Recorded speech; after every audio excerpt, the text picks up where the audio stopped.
I'm here at the Barber Pole in Martinez. Last show, I promised our audience I'd get a horseshoe haircut. I'm here to fulfill that promise. I want to thank Maurice Delmer for his donation, and I want to thank our audience for their support of Veterans Voices over the past 6 years. So, let's get started.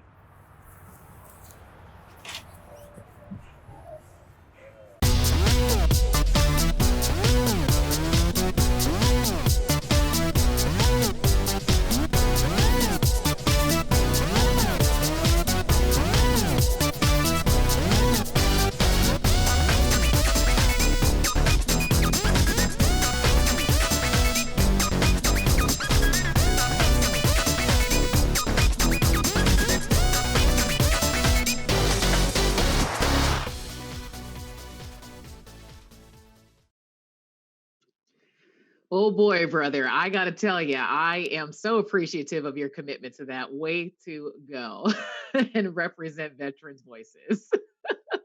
You're next. Oh, yeah. Ladies and gentlemen, I am Erin Escare, and I want to welcome you to Veterans Voices.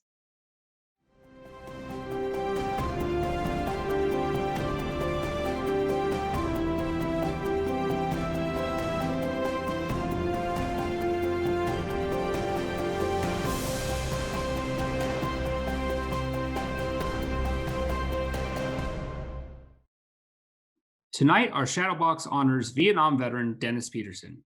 Dennis joined the Army in 1967 and went to Fort Bliss, Texas for basic training. A year later, he arrived in Vietnam. He continually sought out advanced training, and his efforts helped him to become an assistant long-range patrol team leader and eventually get his own team. He supported operations along the Saigon River, Hobo and Beloy Woods, and the Iron Triangle. He returned home in June of 1969. He is most proud of his Staff Sergeant stripes, a rank he earned in 17 months. He also proudly displays the jump wings he earned as a 20-year-old sergeant. He fondly remembers his first training jump and his jump master saying, "Let's have the boy sergeant stand in the door," allowing him the honor of jumping first.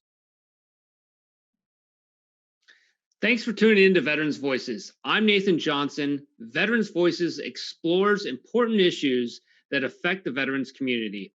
We encourage you to participate in tonight's very important conversation. If you would like to ask a question or make a comment, call us at 925-313-1170. Send us a message through Facebook at Veterans Voices 1 or email us at veteransvoices@contracostatv.org. We would love to hear from you. This evening on Veterans Voices, we'll take an in-depth look at surviving sexual trauma. We will discuss sexual assault in the military culture, the scars that victims carry, and ways to reach out for help. We also will talk with representatives from some national programs dedicated to changing military procedure and helping victims of sexual assault. Our guests are all mental health professionals with experience treating sexual trauma. So welcome, everyone. Thank you for being here tonight. Rosemary, let's start with you. Just tell us a little bit about who you are. Sure. So I am an Air Force veteran. I was a public health captain, and I had a deployment to Bagram, Afghanistan. So I feel like I was able to really experience being in the military. I felt so compelled to help people in the military better manage their mental health that I left the military and I used the GI Bill to then become a clinical psychologist. And I have done research at the San Francisco Veteran Affairs Hospital to look at the effects of sexual assault and other things. So thank you for inviting me to the show. Thank you so much for being here, Rosemary. And thank you for your service. Wonderful to have you. Danette, please introduce yourself to our audience. Good evening. My name is Danette Montoya, and I am a veteran of the United States Coast Guard. And after leaving the Coast Guard, I put myself through school through the GI Bill as well, but went the route of a forensic interviewer and being a part of the movement to end sexual violence. Since doing that, I am now a licensed clinical social worker, and I'm also the military sexual trauma coordinator for the San Francisco healthcare system, which includes 6 of our clinics throughout Northern California, and then also the main medical center. Thank you. Thank you, Danette. Thank you for your service. Shauna, you've been on the show. Your audience should know you pretty well by now, but please give us a little introduction. Thanks, Nathan, and thanks, Aaron. I have a new role now. I'm the chief psychologist for the Stella Center. It is an exciting new initiative we are launching right now, and we are going to be fusing biological and psychological treatments. And I think some of the things we're doing have real relevance for those who have had sexual trauma. But in general, I've been a psychologist working with the military population for the past decade around a number of issues related to recovery from trauma. Yeah, that's fantastic. We've actually featured stellate ganglion block on the show before, so wonderful to have your expertise on that, Shauna. Thank you. Yeah, we're excited to have you guys on the show, so thank you. We'd like to go ahead and do a little video intro. We're going to take a look at the experiences of military men and women who endured sexual assault. The veterans you're about to see are all survivors of military sexual trauma. We want to thank the Department of Veterans Affairs and Protect Our Defenders for helping to bring us their brave stories. I didn't tell anybody exactly what happened, and the reason I didn't tell is the unwritten secret code of keep your mouth shut. I didn't want to lose my job. All I wanted to do was wake up every morning, be a service member, go to my job. These are things you don't just go around bragging about, saying, hey, this happened. So you just tend to keep it to yourself. I didn't want to report the rape because I was very proud of my service. I was a very proud Marine, and I was young. I was scared. I didn't know what to do. What happened to me was very sad and horrible. And I really didn't say anything because when you complain as a woman in the service, people think that you're a troublemaker. You start to become, you get labeled. I went to the barracks and my roommate says, "What happened to you?" And I said, I went to a bar and got into a fight, So I just told everybody at work. Next morning, I took a bus back to the ship, reported it, and got told I was a liar, that I just wanted to go back home. The next day, the platoon sergeant called me in, and he said to me, "We're sending you out, and we're sending you to the artillery unit." So he just kind of got me out of the situation. So I went back upstairs to see the chief, and my rapists were there, and then the chief said, "You're both liars. You're both lying. Whatever issues you're having, just go work them out and don't bring your childish behaviors here." So he ordered us to go up to the attic and clean it out as a way of working out our differences. I went home, I burned everything. I burned the shoes, the hats, the pea coat, the clothes. I burned everything. So I hid it. It didn't happen. Well, thank you for showing that video, and there's a lot to think about in reflecting on what we heard from the veterans who have experienced this. What I heard a lot of was an unwillingness to talk about this, or people unwilling to listen.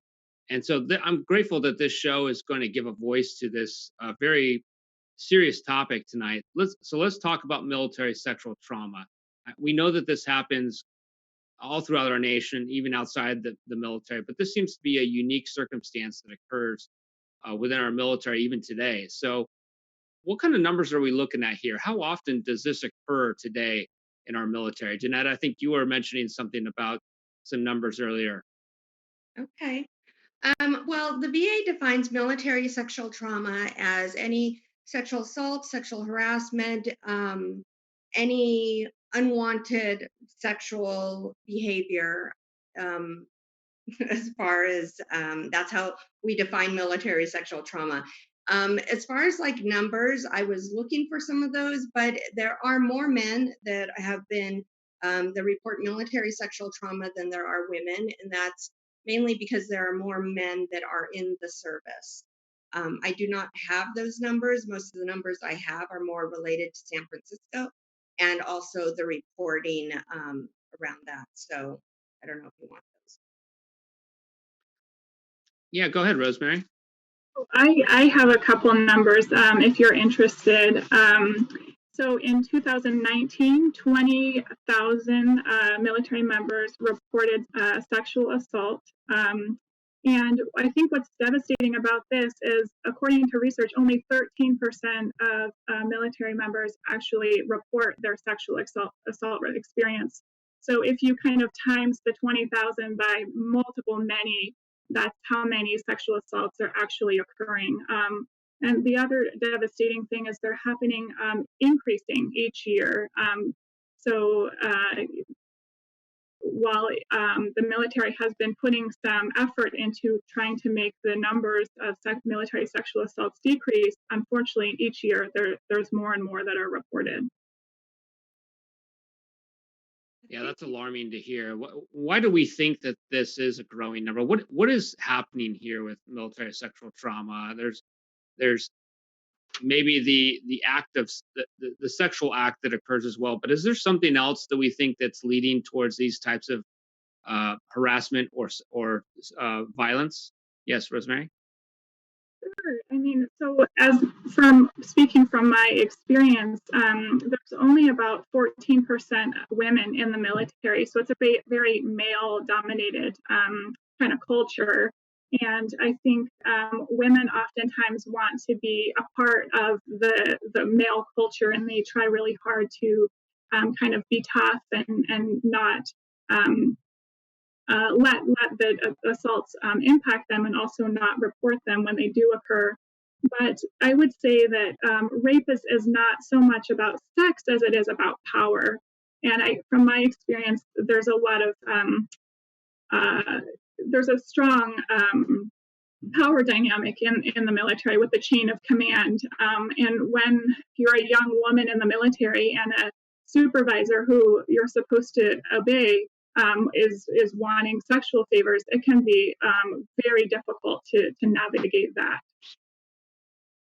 The fact that so many of them go unreported is something that we really should focus on, because we might think, well, if something like that happened to me, I would go and assert my rights. But when you're not in that situation and you're not sort of in a system, as Rosemary is saying, that has that kind of rank structure where your need to belong absolutely influences everything about your military experience. And as Rosemary also said, women are really trying to prove themselves and really fit into a tribe that they may feel outsiders of that tribe, originally. So there's that extra added pressure to just not say a word and kind of go along with it. And unless you've been in that situation, it's hard to imagine those kinds of pressures. We do have a question from the audience that I'd like to bring. We're running out of a little bit of time, but I would like to address this. Is the incidence of assault higher in the military than in civilian life? Just kind of some of your thoughts, as some of you, because I know for you, Dr. Springer, you've been civilian, but working with military, and then we've had the two others who have also been in the military. Just some thoughts on that. Well, I don't know the answer to that. I'm always going to say if I don't know something. Relatively speaking, I know that because of the Me Too movement being so widespread, we know that sexual misconduct is a cultural cancer. And so that's why I hesitate from saying, oh, absolutely, it must be higher in the military. I don't know if it is, because the thing about sexual assault is that it's so underreported that we really don't have the research that will tell us in both populations where it may be higher or not, because of reporting or not reporting pressures that may vary as well between the two populations. Any thoughts on that, Danette or Rosemary, before we break? I agree with what she just said. Not sure. I know that, when it comes to reporting within the Department of Defense, they have restricted versus unrestricted. So we don't always get those numbers either. So not sure.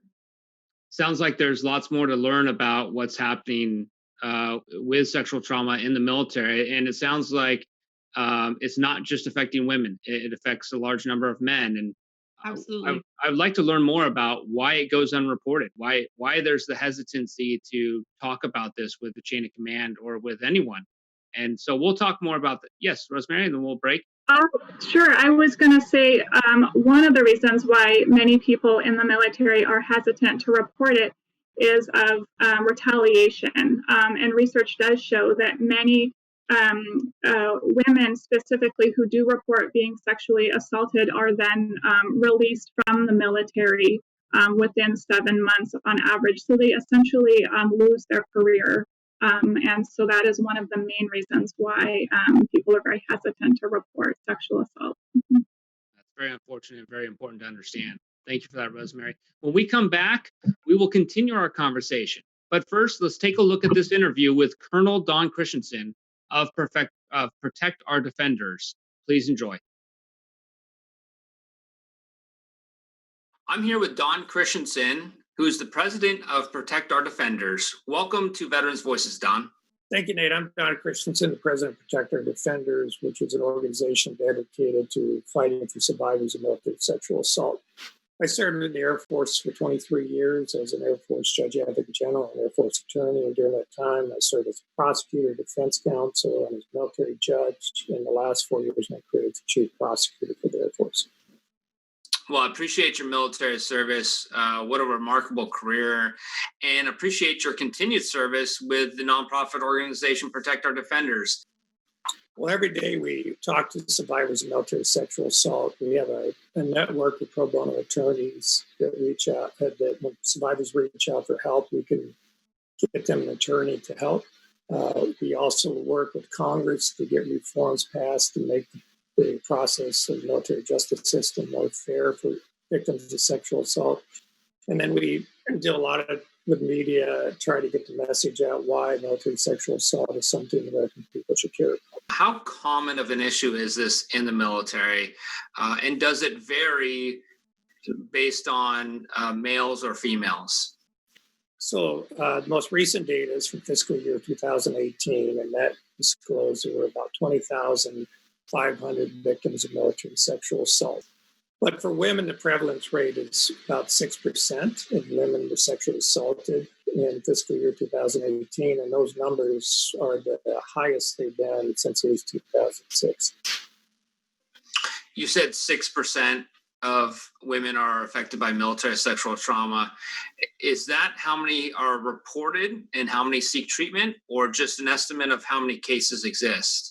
That's an estimate of how many women are sexually assaulted in just that 1 year. Over the course of the career, we can expect about 25% of the women will be sexually assaulted, which is a shockingly high number. It seems like the survey is recognizing the severity of the problem. Once someone comes forward, what is the military able to do to resolve that issue, maybe through a legal system? What are they able to do to resolve the issue through more of a clinical or mental health perspective? Well, I'll talk about the mental health clinical perspective first. So the military has been pretty good, especially the Veterans Administration, in making sure there is aftercare for survivors of military sexual assault. If they're within the VA system, regardless of the kind of discharge you receive, so even if it's under other than honorable conditions, you can get help for military sexual assault. On the legal side, that's really where the military fails. So we know, for example, there's almost 7,000 reports of sexual assault, but very few of those actually end up in court. And even a smaller percentage of those actually result in a conviction. So if we look at the most recent data, about 350 cases went to trial, and only about 130 resulted in a conviction. So if you look at that overall number of 20,000 sexual assaults, when it comes to accountability, it's just not there. It seems that this is very important to you. In understanding your background, you chose to work with Protect Our Defenders very specifically after you finished your military career. Why is this so important to you, Don? Why are you passionate about this? Well, I've seen the impact this has. As a prosecutor, as a judge, even as a defense counsel, I know what the impact of military sexual assault has. I understand how hard it is to have been sexually assaulted and not have people believe you and not feel like no one's in your corner and no one's advocating. for you and that your chain of command is being hostile to you. So I know that there's this great need for justice, and that was really my driving focus here, was to get justice for survivors. Well, we appreciate that. Thank you. Just want to offer one last opportunity. Is there anything else you'd like to share about this topic? Well, I just think, we've been dealing with this issue for 30 plus years in the military, probably longer than that, but it's been in the consciousness of the country for that long, since Tailhook scandal in the early 90s.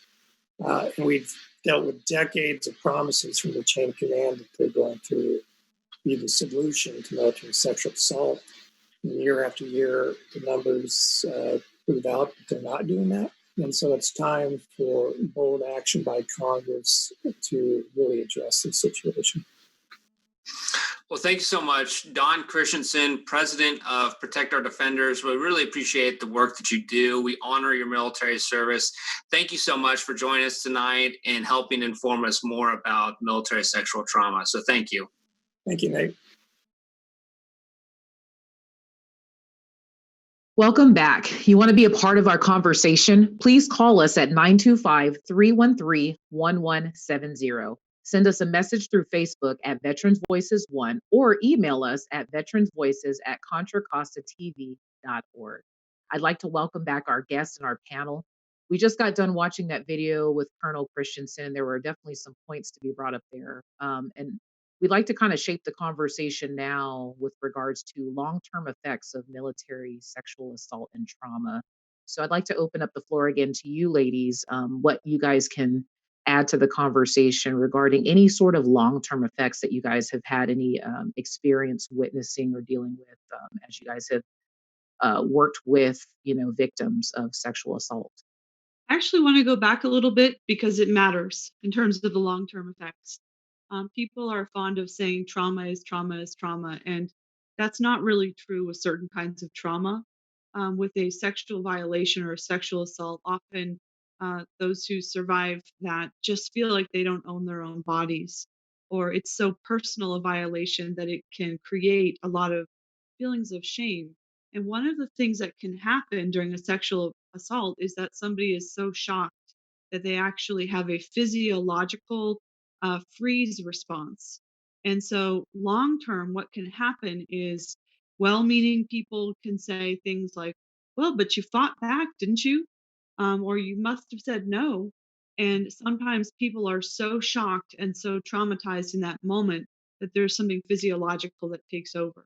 So it's not only sort of that helplessness and horror, but people can often, in the long run, have a sense of deep-seated shame that's very hard to get to in therapy unless you have a trust with your patients. Absolutely. Rosemary, I know it looked like you had something to add as well. Oh, sure. I think I probably could add a lot of things. One thing I did want to just say is I am a sexual assault survivor myself, so I have personal experience with the trauma that comes from it, and also the long-term kind of healing. That's why I went into doing research about the effects of sexual assault. And some of the findings in the research that I was doing is, of course, a very high prevalence of PTSD, post-traumatic stress disorder, from specifically women and men in the military who have been sexually assaulted. Also, long-term depression, anxiety, substance dependence, a lot of alcohol use, and eating disorders, disordered eating, and suicidal ideation. So there's really a lot of mental health negative impacts that are short-term and long-term. There were women that I spoke to who had served in the military in their 20s, and in their 60s, they were still suffering from mental health issues stemming from their sexual assault while in the military. Yes, absolutely. And I would add to that the power of one person who believes you and who is a safe person to begin to walk through that journey and start that journey with you is life-changing for people. No matter where that person, finds someone to move them towards a place of healing, it's so critical to have somebody who has your back. Absolutely. Danette, did you have something to share as well with regards to what was just spoken about? No, I mean, they did an excellent job of covering what we see at the VA. Yeah. So this is very commonplace as far as the type of reactions that you all see and then the long-term effects. We actually do have a question from the audience as well, and this is a very sensitive issue because it's so recent and relevant to what's happening today. But we had one of our viewers ask, "Are you going to discuss what just occurred at Fort Hood?" So I know you guys are probably all aware of what's just recently happened with regards to the Army soldier. Did anybody have any thoughts or anything that they'd like to share? Rosemary, go ahead. Oh, sure. Thank you. No, I'm so devastated by the loss of Vanessa Guillen's life, and it seems likely related to some sexual assault. It's so devastating that it came to her death. But I think one thing that's coming is the Me Too movement, specifically for the military. Women have been, military members and veterans have been expressing their own stories of sexual assault, and have had a voice and a place. And I think that is so important right now for women to be able to just say in a public way and be heard and recognized and believed that they experience sexual assault. Absolutely. Well, we appreciate your input. When we return, the panel will discuss finding help. So first, let's take a look at Dr. Shauna Springer's interview with Keely Sorenson on the Safe Helpline. We're very pleased to bring Keely Sorenson onto Veterans Voices today. She is the Vice President of Victim Services at RAIN, and her job is to make sure that those who have survived sexual assault get the support that they deserve and need from RAIN. Welcome to the show, Keely. Thank you so much. It's really nice to be here with you. It's good to have you here. We had a little back and forth before we started, and I can tell what your heart is in this matter and really respect that. But tell us, if you would, about what are some of the common barriers for people who would reach out for support after sexual assault? That's such an important question. Thank you. Well, generally speaking, we know that there's stigma around sexual assault, and people are usually worried that if they come forward with allegations, there's a serious risk they won't be believed. So the most common barrier discussed by victims reaching out to Safe Helpline is not wanting people to know. In fact, nearly half of the victims who reach out to us discuss fears about not being believed or having confidentiality concerns. And they don't think anything will be done when the allegations do come out. Survivors also report fears of retaliation and reprisal, either by the perpetrator or by others who are associated or tangential to the situation. And all of these concerns are deeply serious.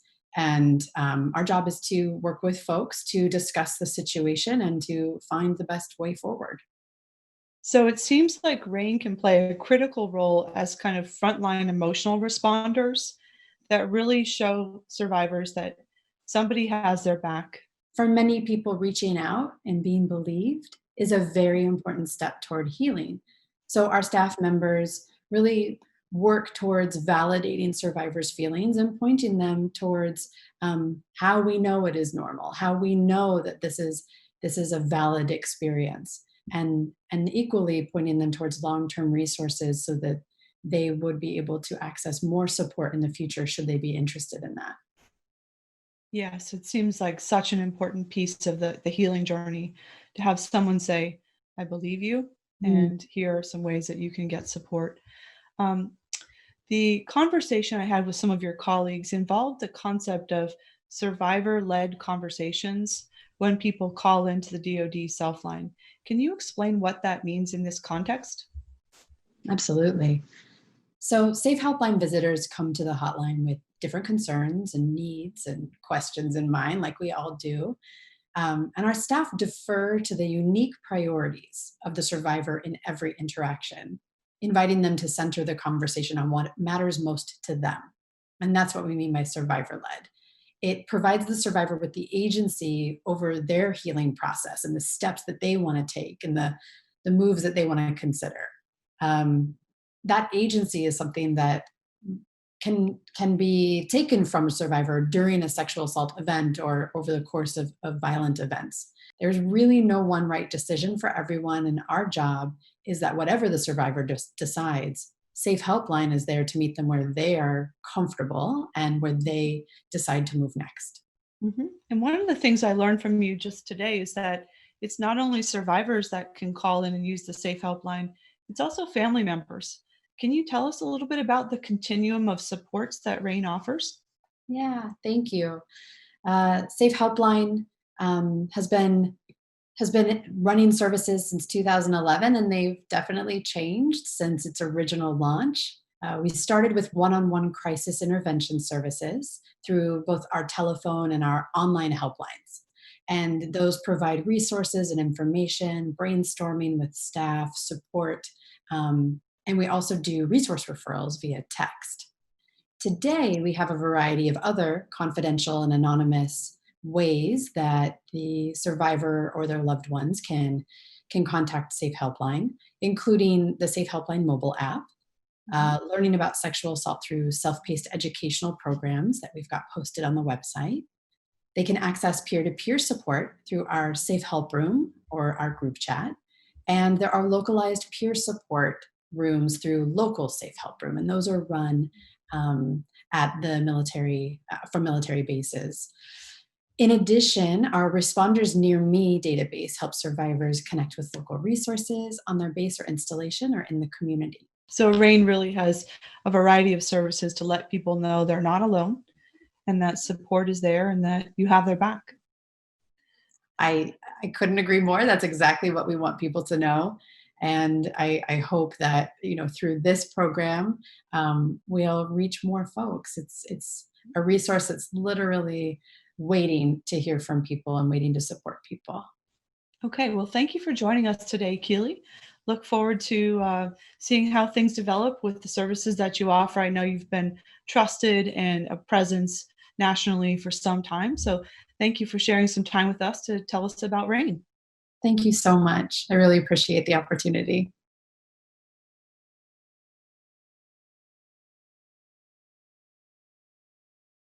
Welcome back. Tonight, we're having a very difficult conversation about a very hard topic. We're talking about military sexual trauma. We want your comments or questions. We want you to share your experiences if this is something you have incurred. Call us at 925-313-1170. Our phone lines are open, or send us a message through Facebook at Veterans Voices 1. Or you can email us at veteransvoices@contracostatv.org. I'd like to welcome our guests back. We just watched a video that features the active duties initiative to allow military sexual trauma victims to report this. We've talked about some of the challenges of that. Is it the case that someone comes to the VA or comes and seeks help and maybe takes a while to even open up to someone in the mental health field? Maybe they come initially for something like substance abuse, and at a later time it's identified that they have experienced a sexual trauma? Absolutely. That's how it's always worked. There's a very long buildup of trust before patients will typically report that. We may assess it early in the treatment relationship, but often people will just not respond or say, I don't want to discuss that, or just say no until you've built the trust with them. As a psychologist, I will freely admit that the disclosure that's required in exposure therapies is a significant barrier for many patients, that they become so uncomfortably overwhelmed when they're retelling their story to someone that they're getting to know clinically, that we have found at Stella Center that providing a biological treatment that addresses some of the most acute anxiety symptoms and allows them to feel calm again in their own bodies gives them enough of a sense of control that they can better engage in therapies that help them process and grieve and do the rest of the work that needs to be done to recover. So that's something we've really been advancing. Yeah, thank you for sharing that, Shauna. Yeah, Danette, go ahead. Yes. So it's important to put this out there that military sexual trauma is an experience. It is not a diagnosis. So when a veteran comes to the VA, everyone is screened for military sexual trauma. Some of these questions would include, were you ever sexually assaulted or did you ever experience sexual harassment when you were enlisted in the military? How did it affect you then? How is it affecting you today?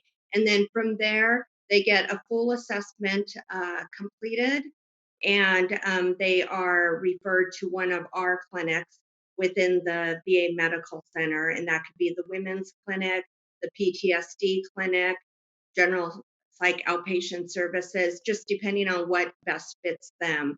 And then from there, they are connected with a clinician that they work carefully and closely with.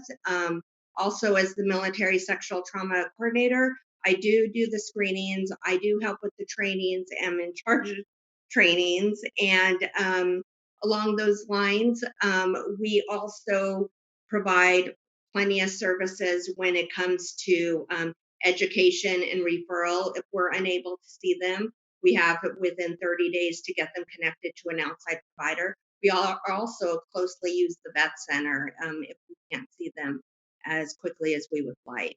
Yeah, So that's a very important program. All throughout the community, vet centers exist as a part of the VA, but they provide confidential counseling for those that have experienced trauma in the military. I'm glad you really mentioned them, Jeanette. Rosemary, I'm wondering, since you shared with our audience that you've experienced a trauma like this, do you find that having experienced that helps you connect with another veteran who is apprehensive? As Shauna mentioned, there's just a big gap of trust here.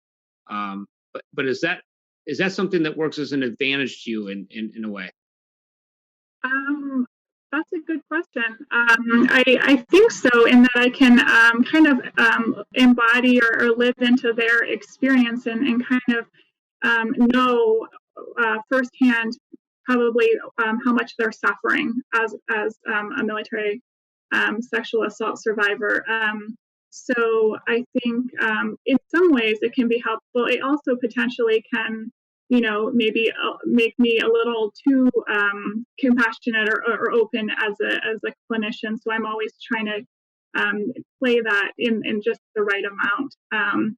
But I do want to say, I think what Shauna was saying is very important. Is that sexual assault affects the physical body so much, in addition to the emotions and the mind, that through therapy and healing, doing things that are involve the physical body as well, I think can be very helpful. So we do have a question from a viewer, and I want to thank you, Rosemary, for sharing that, because Nathan was kind of nailing that there. I had the same kind of question with regards to your connection to the issue, because you've been on the receiving end of it and can now be in a position to, really full on understand just based off of your experience. So thank you for sharing that. What is the long-term success rate with vets who seek help from the VA? So for maybe those patients you guys have been able to continually see through the process and through the programs, just kind of, seeing how has the help actually has impacted their healing process. The long-term success rate, we have been very successful. In fact, we have had veterans that have participated in the exposure therapy, such as Shauna had mentioned earlier, when it comes to prolonged exposure or cognitive processing therapy. We also have inpatient treatment facilities. We have which I did an internship at the Men's Trauma Recovery Program that's out in Menlo Park, which is very successful in treating these sorts of things. I would say that one of the number one things is just to get connected somewhere where you can be supported and where you can have someone help navigate the system for you. And through your mental health, you will achieve that place where you want to be, where you want to be healed, where you want to feel better, where you want to live your life.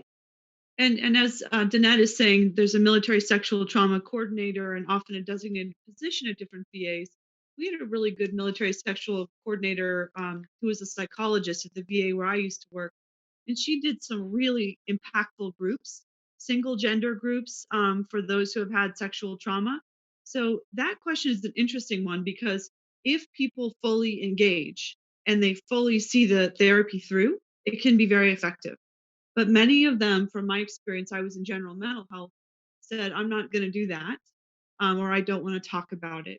And so I really like the approach that, Rain is taking in terms of, we really base this on what the survivor really needs and wants, and we'll customize this.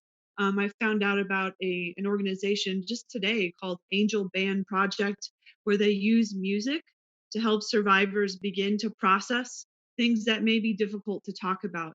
So I think the VA programs can be very effective for those for whom they're a good match. But it's good to have a range of options. And that's what Stella Center is trying to do as well, to say, we have another option for people who want to really address that biological part of this injury rather than disorder.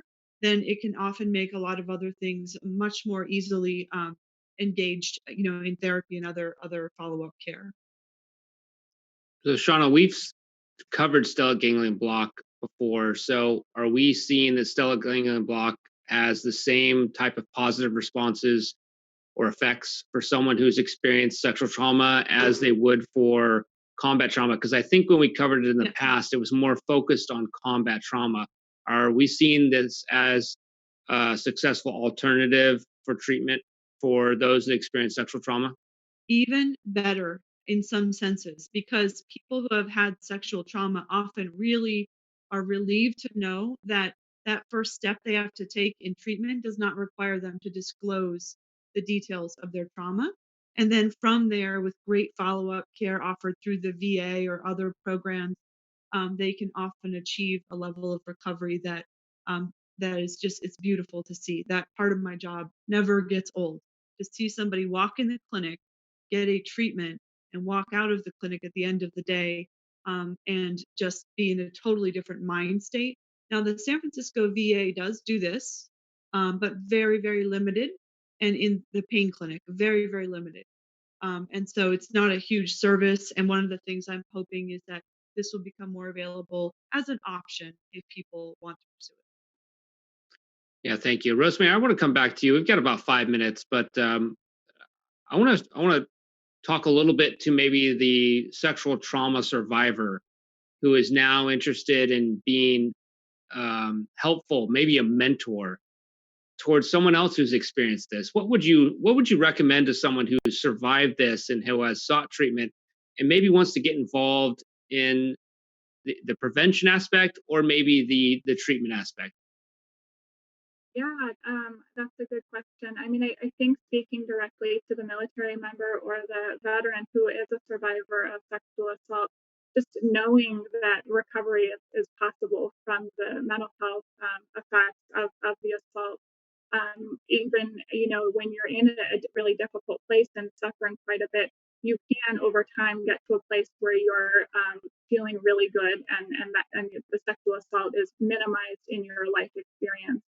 I think people who have worked on themselves and they're feeling like they've recovered and are looking to maybe reach out and help others. I don't know specific programs, but I mean, that would be something that would be really wonderful to provide, kind of peer support for those who are like still deep in the effects of the military sexual trauma. So that just makes me kind of think too when you mentioned the term peer support, because we definitely hear that often in the military. And Danette, this question is for you with regards to that, because you're operating as the military sexual assault coordinator. So do you in your intakes and all that, are you able to provide information to potential victims, maybe with regards to peer support or any type of support groups or anything like that? Is that something that you coordinate for them as well? Yes, absolutely. So when they reach out to me, whether that's through a phone call or through what we have is our Behavioral Health Access Center, which each of us are required to do a shift there. Um, when someone comes forward and they share that they are a survivor of MST, we will connect them with a peer support depending on who they would like, what gender they feel most comfortable with. And then that person will walk them through getting them connected to our clinic, also getting them connected to appointments, even then getting them connected to the vet center if they also want to do their services over there. So yeah, our peer support people, they go through extensive training, and they are very supportive and of everyone on board. And it's a really good program that we have. Yeah. I second that. I mentored the first peer support specialist in the VA where I used to work, and it was a very effective program. And the combination of peer support and clinical support can be really beneficial as far as taking people through a process and making them feel like, you can do this. It provides that beacon of hope at sometimes a very vulnerable moment for someone. So peer support is absolutely critical, I think, with this aspect of care. So I want to thank you all just for all of the information that you provided. Also, just with regards to peer support and the fact that, for any of our viewers out there, we know this is a very sensitive topic. And if you have any further questions or anything like that, you can certainly reach out to us. But we are grateful for this conversation today, especially because it's just so very relevant to a lot of things that are happening today. So we hope you found our discussion about surviving sexual trauma very informative. Later in the show, we will show a list of resources for people seeking help as well. So now we invite you to hear a veteran's voice. And this month, Veterans Voices correspondent Steve Burchick talks with our Naval Academy graduate, Marty McCann.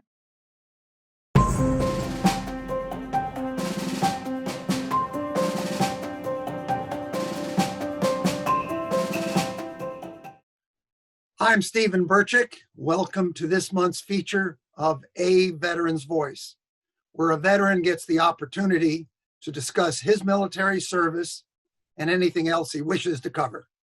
Our guest today is Marty McMahon. Welcome to the show, Marty. Hey, thanks, Stephen. Great to be here. Good.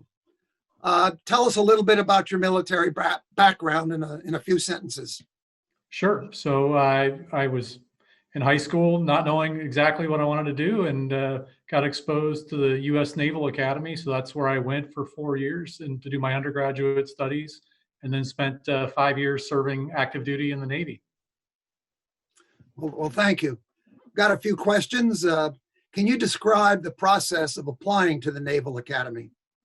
Sure. It's a little different than a traditional school. So you still will typically take a SAT or ACT, but it's two different application processes. You're applying both to the school, but you also have to apply typically to your congressperson to get their nomination. So it's sort of a dual track application process. Plus there's also a physical fitness exam and a physical to make sure you're healthy. So you have a couple extra things that you wouldn't have for other schools. There's an image, number one, is that the congressman? That was my congressman, Tom Lantos, and he's the one that nominated me to the academy. What was the first week like for a new midshipman? If you're from California, you're going to learn about humidity. That's one thing that a lot of people don't anticipate, but it's incredibly hot and humid back there, and it's very physical. So your first week is sort of chaos and a pressure cooker. And the nice thing about the humidity is you won't have any hair, so that helps with the humidity. Describe a typical day in the life of a midshipman. Yeah, so there's two segments. There's a plebe summer. That's your initial training that you'll do in July and August, and that's different than the academic year. But typically during the plebe summer, you're up very early and you're on what they call the PEP field by 6 a.m., 6:15 to do an intense workout. And they'll make sure to have run the sprinklers beforehand, so the field that you sit in immediately is soaking wet. So that's nice.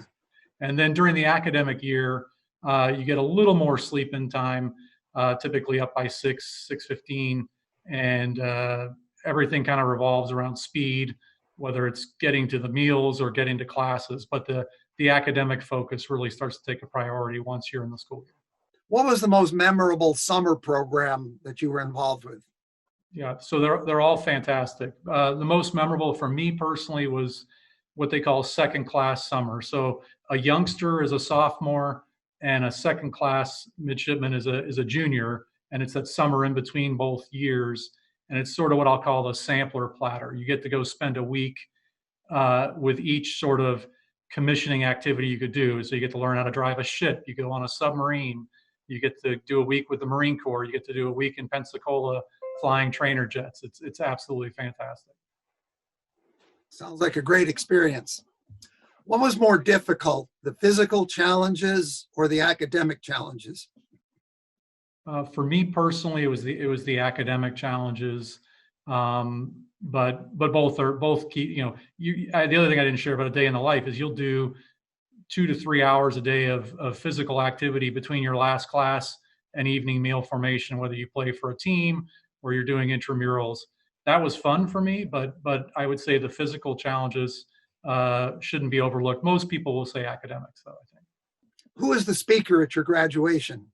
Yeah, we were very fortunate. Once every 4 years, it's the President of the United States. So we had George Herbert Walker Bush, number 41. He was our commencement speaker, and he stayed for the entire ceremony. He shook hands with every graduating midshipman and presented us with our commission. It was a huge highlight. It was a great, very memorable experience. Going back to the training program, there's a photo of you, number 4, looking a little muddy, grimy. What was that all about? That's our 1 week at Quantico with the Marine Corps. So that was a very physical, very fun. I actually enjoyed it. It was not enough to convince me to go select Marine Corps as an option, but it was a lot of fun and great training and great leadership exposure. Image number 8 are a couple of people giving you, putting your shoulder boards on, or what's going on there? Correct. So they're replacing my midshipman boards with my ensign boards and shoulder boards, and those 2 people, it's my father, and it's also an interesting thing that the Naval Academy does. The other gentleman is my sponsor, and so at the Naval Academy, a lot of people are from out of the area. They don't have a connection at home. They'll partner you up with families in the area that look out for you on the weekends and really make a big difference in your life. What was your career path after leaving the academy or leaving the service? Sure. So after leaving the academy, I selected at the Naval Academy Naval Flight Officer. Did a Spanish language program, which was fantastic, that the Naval Academy paid for in Spain following graduation for 2 months.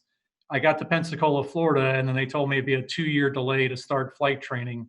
And the reason for that was we were in a drawdown in 1992, and Congress had chosen not to make the F-18 a 2-seat fighter and rather make it a 1-seat aircraft with just the pilot. So there weren't enough training spots for all the people that selected what I did.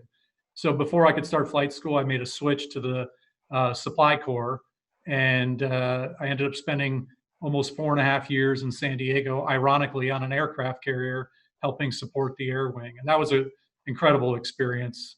And then following the Navy, I'll do quick highlights. I worked for Accenture for a few years, learning how to program and do credit card systems, and then decided to go back to business school at UC Berkeley, and then spent the next 6-7 years doing trade finance for a publicly traded company. And then for the last 12 or 13 years, I've been working in my own small firm doing executive search, finding executives for primarily technology companies in the San Francisco Bay Area. Well, what's the name of your company? The name's Fleming Martin. Have your academy connections helped your civilian career? Ironically, I got introduced to a Naval Academy alum this morning who's the CEO of a Bay Area company. So we had a great conversation, and we may end up doing some work together later this year. So I would say definitely it's been, the alumni network has been fantastic. Image number 9 shows a large ship. Which one was that, and what did you do there? Sure, that's America's flagship, the USS Constellation. It was a conventional, not a nuclear aircraft carrier. It no longer exists. It was scrapped a few years ago, but it was a wonderful experience. It was, I think the keel was laid in 1962 or 1963, and it saw a lot of action during the Vietnam War. And I did, I'll call it 1.5 deployments on the Constellation, or the Connie, as the ship's crew would call it. How would you recommend someone's child or grandchild go about applying to one of the military academies? Yeah, it's a great question. I made probably every mistake you could make in the process. I would encourage people to go to USNA, which is US Naval Academy .edu, so usna.edu, and look for the blue and gold officer in your area. So I would make that connection very early, freshman year, sophomore year of high school or earlier, and try to find out about events in the area, try to learn as much as possible, but show a legitimate interest. And then I would say also, and they'll get you into the process. They'll make sure you know about the key dates and milestones and sort of where you need to be successful in your application process. And then I would also work very hard to prep for SATs or ACT, and also on the physical fitness exam. It tests different muscle groups. So even if you're very athletic, it doesn't mean you're going to do well on that test. So definitely practice it in advance so you can max it out. Sounds like great advice. Marty, thank you for joining us today and sharing your thoughts and experience. Yeah, my pleasure, Stephen. Thank you for having me. Thank you for tuning in to the show tonight. We hope our discussion has helped to shed some light on military sexual trauma. Here are some resources that can help. If you want help dealing with sexual trauma, the Department of Defense Safe Helpline is a good place to start.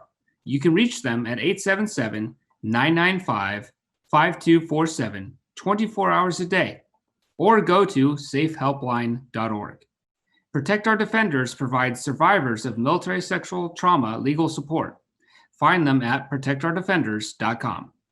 For those wanting to help their community in these difficult times, The Mission Continues provides opportunities to make a difference. Find them at missioncontinues.org. If you are affected by domestic violence, Stand for Families Free of Violence has a 24-hour hotline at 888-215-5555.